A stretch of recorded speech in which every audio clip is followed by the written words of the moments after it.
महाराष्ट्राच्या पालघर जिल्ह्यातून एक धक्कादायक घटना समोर आली आहे।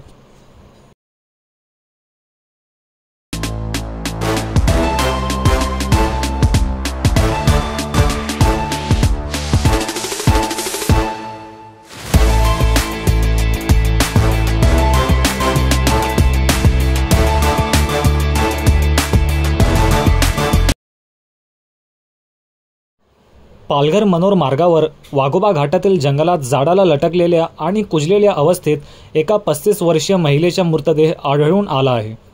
या महिलेने गळफास घेऊन आत्महत्या केल्याचा प्राथमिक संशय व्यक्त करण्यात येत आहे। मृतदेहाची अवस्था अत्यंत कुजलेली असल्याने ही घटना काही दिवसांपूर्वी घडलेली असावी असा पोलिसांचा अंदाज आहे।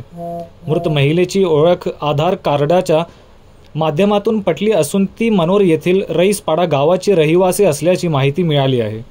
या घटनेमुळे वाघोबा घाट परिसरात एकच खळबळ उडाली असून पोलिसांकडून सर्व शक्य कोनातून तपास सुरू आहे। आत्महत्या की घातपात शवविच्छेदन अहवालानंतरच मृत्यूचे नेमके कारण स्पष्ट होणार आहे।